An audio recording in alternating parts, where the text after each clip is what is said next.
여보세요? K7이죠? 연결이 되지 않아.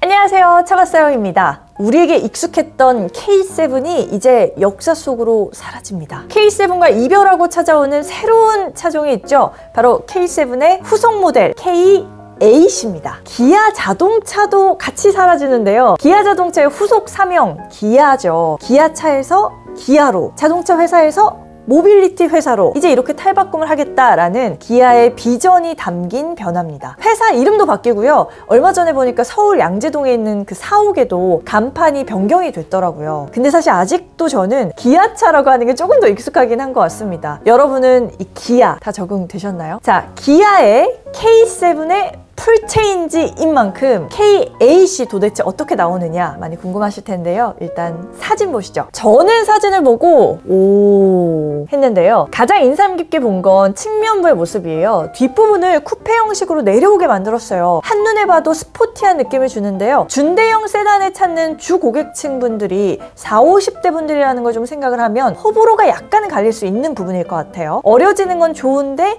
약간 중후한 맛은 사라지는 느낌? C필러 뒤쪽에 쿼터글라스 부분에 샤크 노즐은 특히 눈에 띄는데요. 신형 소렌토나 카니발에도 들어가 있죠. 이 부분에 이렇게 독특한 장식을 가미하는 것, 개인적으로는 BMW의 호프마이스터 킹크가 좀 떠오르더라고요. C필러 부분 쪽에 살짝 이렇게 꺾여 들어가는 BMW의 시그니처 디자인이죠. 기아도 역시 이 차는 기아 거야 라는 거를 딱 측면부를 볼 때도 드러내고 싶었던 것 같아요. 실제 기아의 현재 디자인 센터장으로 카림 하비브가 있죠. 신형 K5가 나왔을 때 그 출시 현장에서 저도 실물로 이렇게 뵀었던 분이기도 한데요. 이분이 BMW의 총괄 디자이너 출신이에요. 또 작년 말에는 기아가 BMW의 외장 디자이너 출신인 강원규 디자이너를 상무로 영입하기도 했죠. 최종 디자인이라는 건 기본적으로 디자인팀을 리드하는 그 리더들의 영향이 많이 반영될 수밖에 없잖아요. 기아 K8의 외장 디자인에서 어딘가 모르게 BMW의 기운이 느껴지는 건 그냥 뭔가 느낌만은 아닐 수도 있겠다 싶어요. 많은 분들이 전면부를 딱 보고 가장 놀라시는 것 같더라고요. 아니 이럴 수가. 그 전면부의 그릴이 기존에서 왕창 커졌죠. 신형 그랜저가 가진 마름 목골 형상이 동일하게 드러나는 게 눈길을 끄는데요. 좌우측에 붙은 마름 모형상의 램프는 웰컴등이 켜지는 부분이기도 하죠. 차가 시동에 걸렸을 때 촤르륵 그쪽에서 불이 들어오게 되는데 여기 형상이 정말 신형 그랜저에 들어간 히든 램프를 그냥 똑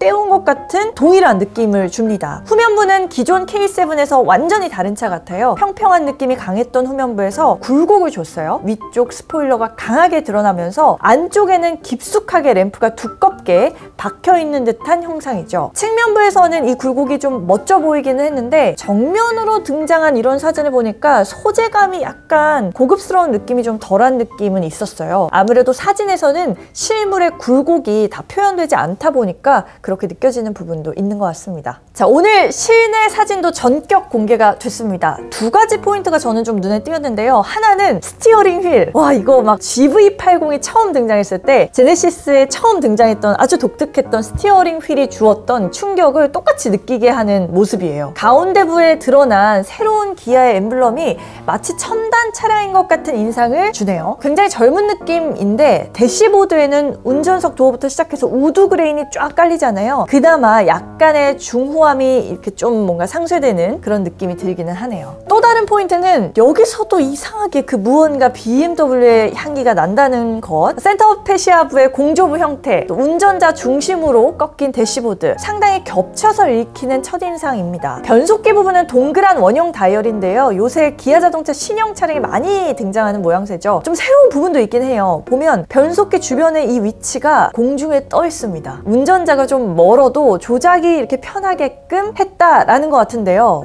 이거 정말 편할까요? 한번 얼른 운전석에 앉아보고 싶네요. 싹 달라지는 K8의 모습을 딱 보고 나서 K7의 모습을 보니까 구형 느낌이 듭니다. 확실히 진짜 많이 바뀌기는 하는 것 같아요. 근데 아무리 그래도요, 국산차는 원래 풀체인지 주기에 있어서 굉장히 많은 변화를 추구를 하는데 이름까지 변경을 한다라는 건 상당히 의외였어요. 심지어 K7은 기아에서 의미가 남다른 모델입니다. 기아 K 시리즈의 시작이 됐었던 모델이거든요. 출시가 2009년이었으니까요. 10년도 훌쩍 넘게 우리와 함께 호흡해온 K 시리즈를 견인한 모델이거든요. 그런 K7이 그 이름을 버리고 새로운 이름을 가지고 나왔다? 이거는 정말 뭔가를 좀 해보겠다라는 포부가 느껴지긴 합니다. 왜 K7이란 이름을 버리기로 결정한 걸까요? 일단 경쟁 모델인 그랜저를 상당히 의식한 결과로 보입니다. 기아는 원래 태생적으로 현대차와 많이 경쟁할 수밖에 없는 위치죠. 특히 한 단계 아래 차급인 소나타나 K5를 보면 그 경쟁이 아주 치열합니다. 그런데 K 시리즈가 별로 밀리지 않았어요. K5가 소나타보다 더 잘 나갈 때도 있거든요. 근데 이상하게 K7은 만년 고전하는 모델입니다. 매번 그랜저한테 지고 있죠. 작년만 해도 그랜저는 14만 대가 넘게 팔렸는데요. K7은 불과 4만 1,050대가 팔렸어요. 물론 그랜저는 신형이 나왔으니까 이 격차가 더 벌어진 건 있지만 그래도 판매량이 이렇게 3배 이상 차이가 나는 건 사실상 좀 심각한 수준이죠. 아마도 기아는 이름에서 오는 브랜딩이 좀 약하다고 판단한 것 같습니다. 그랜저 이름부터가 영어로 장엄함을 뜻하는데요. 딱 준대형 세단에 걸맞는 아우라가 느껴지죠. 반면 K7은 뭘까요?